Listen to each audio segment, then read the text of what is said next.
Hello and welcome back to the Toolbox project. In part 4, we are going to be transferring the tails onto the pins as well as getting them cut out. Let's get going.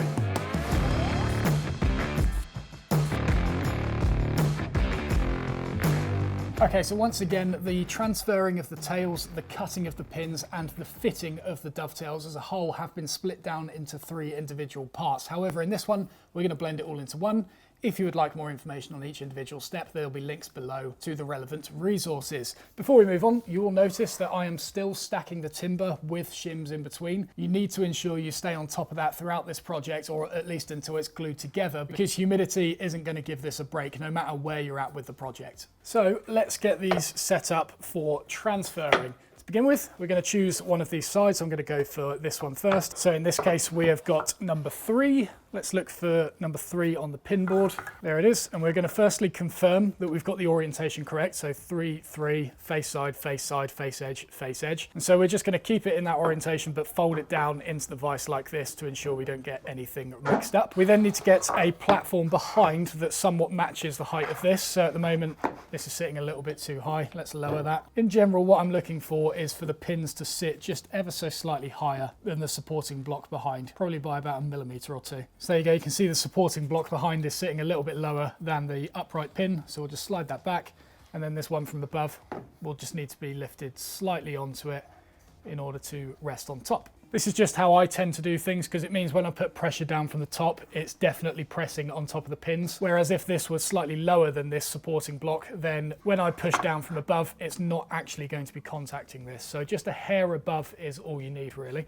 And I'm going to take advantage of my split top bench and clamp this top component down. That way I reduce the risk of it sliding side to side or just moving when I'm transferring around it. But if you can't do this yourself, I'd recommend just weighing this down with a bunch of heavy things to ensure you can focus most of your attention on scribing these accurately. And what I'm looking for here is to make the bottom of the box completely flush.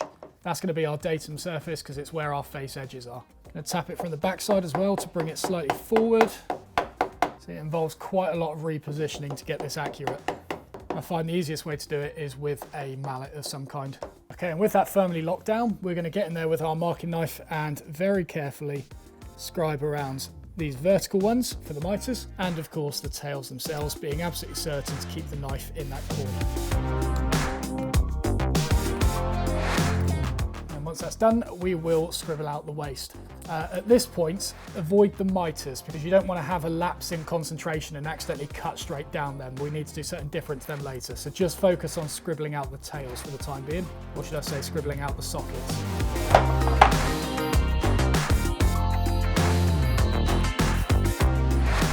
Okay, and then we're going to scribe them down. Remember, we haven't actually got a baseline yet, so just eyeball it. You could draw the baseline on with a pencil first if you do want some sort of guideline to go through, and then mark the relevant lines with a marking gauge later, but I'm just going to get it done like this.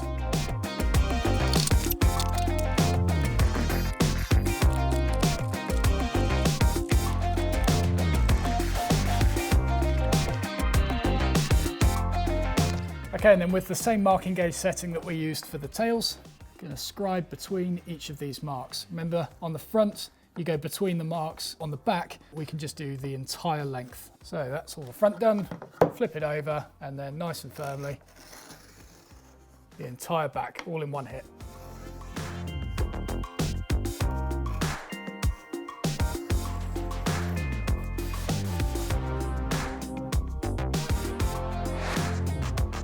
Okay, so everything's marked out, and when we get this up in the vise, this is what's going to face us. We're going to have these big old sockets that we need to remove. So the first thing to do is going to be to cut to these lines, which will be knife lines, of course. And when we do this with the saw, what we're aiming to do is put the saw right up against that line. So everything turns to dust, but the dust stops at the line.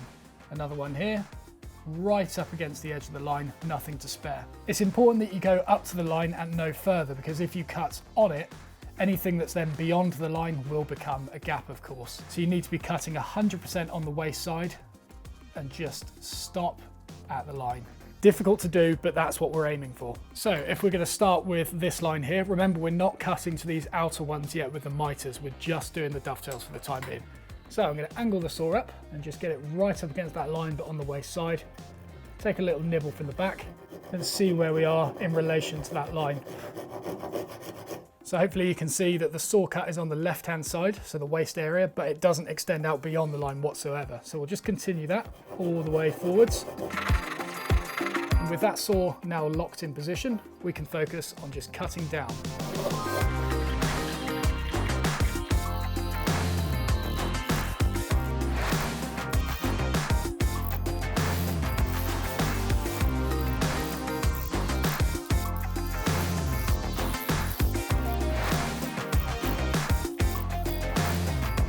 Okay, so to clear out the pins, pretty much the same process as before, and we can use some of the same tricks as well, using a narrower chisel to remove the bulk of the waste and then going back with as wide of a chisel as we could find to cut back to the baseline. The only exception here that you really need to be careful for is the bottom of the socket for the larger dovetail. Let me explain.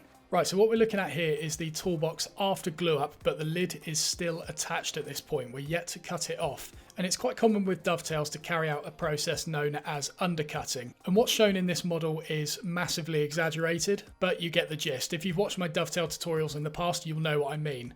The problem with doing an undercut in this case, or at least in the case of the top dovetail, is that when you separate the lid, if there is an undercut in that socket, it is going to be exposed when the lid is removed. So just bear that in mind when you're cutting the sockets. All of them can be undercut, but that larger socket that's due to be cut in half needs to be perfectly square across the baseline of the socket. So to avoid any grain crumbling or any unintentional undercuts or whatever in the bottom of this socket, what we're going to do is actually chisel into it to create a peak. And then what we'll do is get this upright in the vise and then carefully peel away the top of that peak until we get that shoulder line level. I've made this toolbox 3 or 4 times by this point, and that's been the most successful method I've had so far. So we'll start with a narrow chisel, but instead of going in perpendicular, we're going to slightly angle it out like that. Not by much, just a couple of degrees is all it needs. And still working down to halfway. So you can see this is where we currently stand with it, just one chop needed to get back to that baseline. So we then switch to the wide chisel and get back to the baseline while also maintaining that slight angle.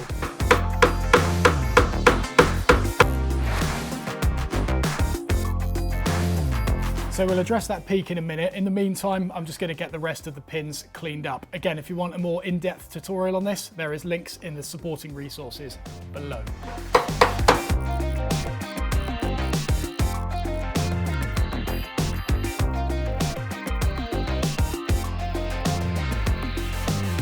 Okay, and then hopefully if you've taken care on that larger socket, it should look something like that currently, as opposed to the other ones which may be, you know, just slightly choppier. So now with a wide chisel, we've just got to focus on peeling away that peak in the middle very carefully and then checking for square as we go.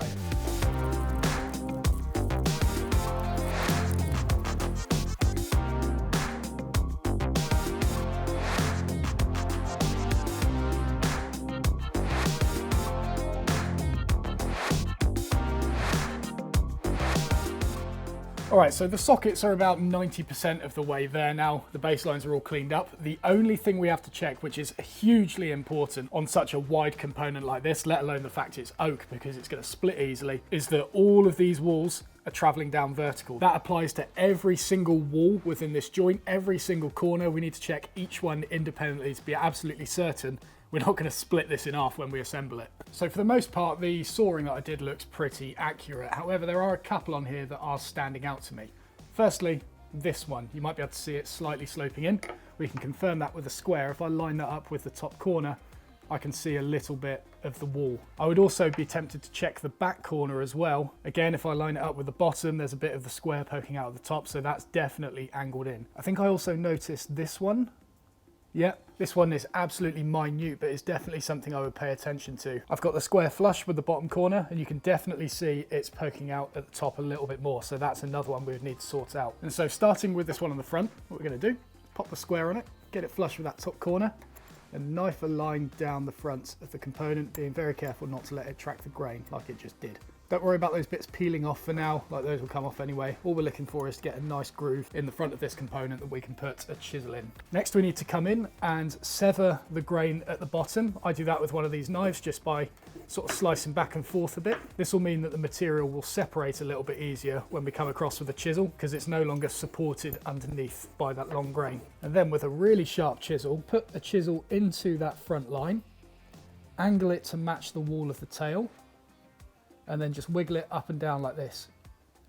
And what you'll see if the chisel's sharp, it's going to peel away, and we'll stop halfway, give it a twist, break that off. It'll flip it round and do the same from the other side.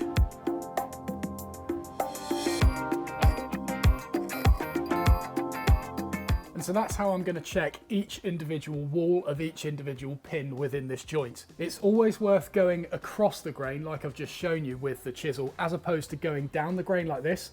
Although this is easier, it's more likely to go wrong because the chisel has a tendency to follow the grain. And like, there are ways to avoid this and read this, but even then things can go a little bit wrong. Whereas if you go across the grain, you tend to get the most control from it. Just make sure you go through that step first of severing the grain at the bottom. It will make peeling away the fibers so much easier. So I'm going to carry on. See you on the other side.